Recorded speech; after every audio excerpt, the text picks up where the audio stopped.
जी नमस्कार साथियों। आपका मित्र रत्नेश सिंह यादव।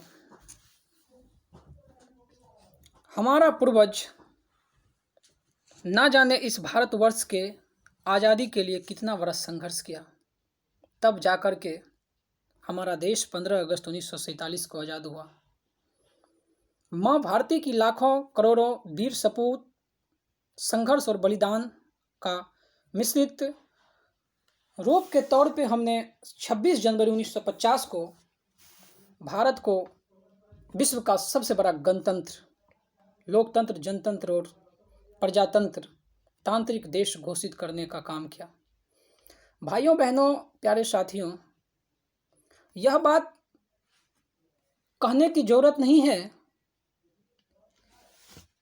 कि दुनिया का सबसे बड़ा लोकतांत्रिक देश अगर कोई है तो वो भारत है, और दुनिया में लिखित संविधान भारत से बड़ा किसी देश के पास नहीं है। हमारे पूर्वजों राष्ट्रपिता महात्मा गांधी, सुभाष चंद्र बोस, लाल बाल पाल, बिपिन चंद्र पाल, लाला लाजपत राय, चंद्रशेखर आजाद, राजगुरु बाबा साहब अम्बेडकर, सरदार पटेल, जवाहरलाल नेहरू, डॉक्टर राजेंद्र प्रसाद,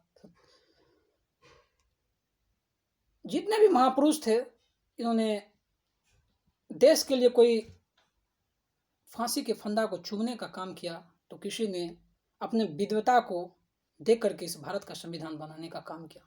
सबका किसी न किसी रूप में योगदान रहा, चाहे हम भिखाजी रुस्तम कामा का लेते हैं नाम या फिर रानी लक्ष्मीबाई हो, सबका अपना अपना संघर्ष रहा, और तब जाके हमारा भारत पूर्णतः लोकतंत्र हुआ और हमने 26 जनवरी 1950 को इस देश को सबसे बड़ा संविधान देने का काम किया। लेकिन दुर्भाग्य है, आज लगभग 60 दिन से भारत का किसान अपने हक और हकूक के लिए इस सरकार से अपनी समस्या का लेकर के आंदोलन कर रही है, लेकिन यह सरकार सुनने को तैयार है ही नहीं।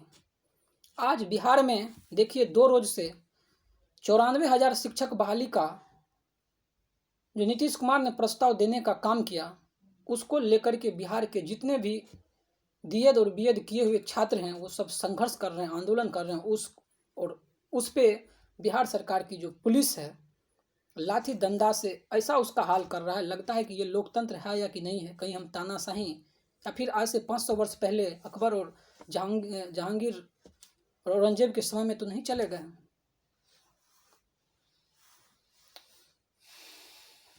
इस निर्लज और बेशर्म सरकार को यह समझना चाहिए कि यह लोकतंत्र में भारत का संविधान इस देश के नागरिक को अपने हक और हकूक के लिए उसे संघर्ष करने का इजाज़त देता है, आंदोलन करने का इजाज़त देता है।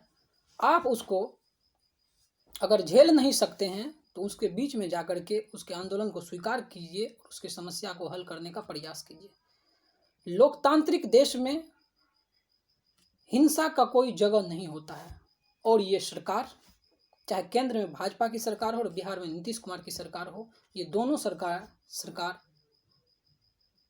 अपने ताकत से, अपने कानून का इस्तेमाल करके सब तरह का आंदोलन को दबाना चाहती है।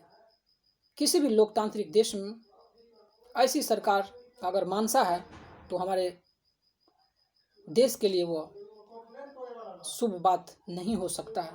यह सोचने का विषय है भाइयों बहनों, नौजवान साथियों। अगर हम नहीं सोचेंगे तो हमारा जो यह देश हजारों साल का जो राजतंत्र चलता था उसके गुलामी से हमने आज प्रजातंत्र में जो आए हैं, अगर हम युवा साथी पढ़े लिखे अगर यहाँ जागरूक नहीं होते हैं तो क्या पुनः हम उसी ओर बढ़ेंगे? और शायद कौन ठीक है, इस देश को फिर से गुलाम बना लिया जाए। आरएसएस, भाजपा और बिहार सरकार वर्तमान में कहीं न कहीं वही अंग्रेज का काम कर रही है, फूट डालो और राज करो, और अभद्र व्यवहार उस महापुरुष के साथ किया जा रहा है जो देश का अन्नदाता है, देश को अन्न देता है। और देश के निर्माण में अगर सबसे बड़ा योगदान होता है तो शिक्षक ही राष्ट्र का निर्माता होता है।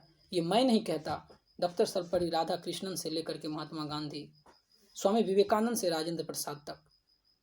ज़्यादा कुछ न कहते हुए इसी के साथ अपने वाणी को विराम देता हूँ। जय हिंद, जय भारत, हरे कृष्णा।